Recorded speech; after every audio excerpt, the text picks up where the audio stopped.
Good evening, Assalamu alaikum, and welcome to Sports Extra. I'm your host, Ahmad Nawaz. Now, much is to be said about leagues all around the world. We've got a very special and exclusive tonight here at Sports Extra about one such developing league that is making headlines all around the world for its quality of cricket. Let's just go take a look at this report and then come back.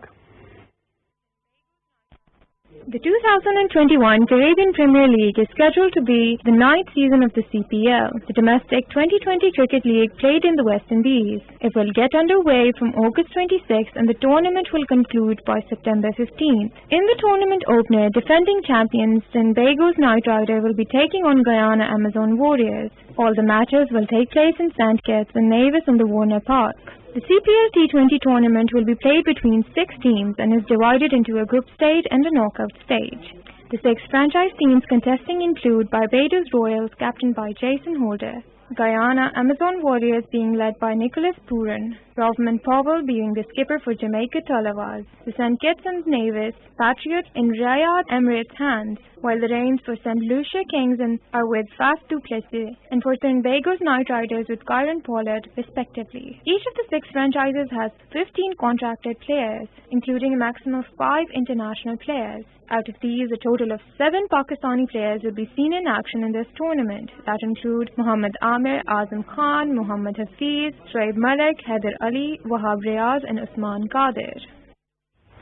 There you have it, the Caribbean Premier League that begins from the 26th of this month with a total of 6 teams in contention for this title. Like I said, high quality, high intensity, aggressive cricket that would be there showcased in the Caribbean Premier League. 7 Pakistani players will also be in action. The report just highlighted these players as well. And it's going to be the defending champions Tobago to face Guyana in the tournament opener as well. Now, we know that the Caribbean is known for its flavor, its culture, but when it comes to cricket and especially T20 cricket, then there's probably nobody who's the universal boss of it, winning the T20 championship on multiple occasions, the World T20 that is. I think a lot has to be said about the Caribbean and its talent that is there. And all these regions being represented, of course, these islands, as you want to call it, St. Lucia, you've got Guyana, you've got Tobago, Knight Riders who are also part of this event. St. Lucia, like I said, you've got all of these, Barbados included. It's going to be Jamaica also there. It's going to be absolutely phenomenal. And you know, to talk more on this, we've been joined by the CEO of the Caribbean Premier League. He is Mr. Pete Russell. Great to have you on the show. Pete, what would you like to say about the Caribbean Premier League first of all? Yet another edition, yet another aggressive quality brand of cricket that we're looking into. How are you hoping for the tournament? Yeah, look, everything's looking good. As you rightly say, it's going to be another fun-packed tournament with the big hitting Caribbean players. We've obviously got a few big hitting Pakistan players as well, which is great to see. So, yeah, we're really excited about it all starting on Thursday morning here in St. Kitts. Look, starting back from 2013 and now 21, it's come a long way, Pete. So you think that with every passing year, the tournament is definitely growing, attracting more players? Because if we talk about some successful leagues all around the world, then the Caribbean Premier League is certainly one of them now. I think, you know, as you rightly say, we're now moving into our 9th year. So, you know, we've spent a lot of time, as you rightly say, building the brand across the Caribbean. But what's nice to see is that the flavour of Caribbean cricket is enjoyed around the globe. And we're very fortunate that we've obviously got some of the best T20 players in the world that come from these wonderful islands down here. So it's at a place where we're all very happy with it. But obviously you can always improve it. And hopefully again this season we'll see a more aggressive and competitive brand of cricket. And we're all excited to see what unfolds over the next few weeks. How important do you think leagues go as far as players' development is concerned, or unearthing new talent? Because we know that some of these players have represented their international sides. But when it comes to leagues, you know, because there's a lot of viewership involved, there's a lot of eyes on it as well. So you certainly do get some new stars in the making that can be a future prospect for their respective international sides. So how important do you think the role of these franchises is in developing future stars for their countries?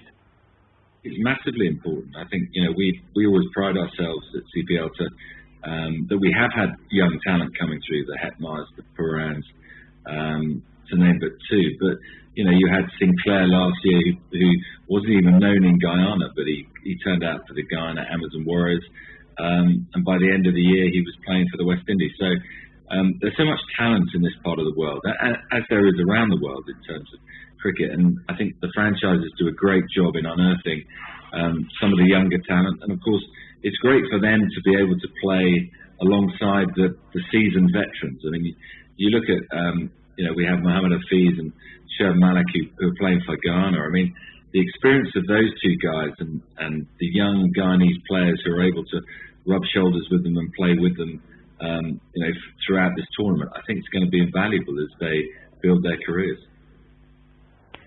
Pete, certainly that is the case that we see there as well. But, you know, how do you think the tournament gets some more importance now, considering it's just being held in a month's about time? We've got the T20 World Cup as well.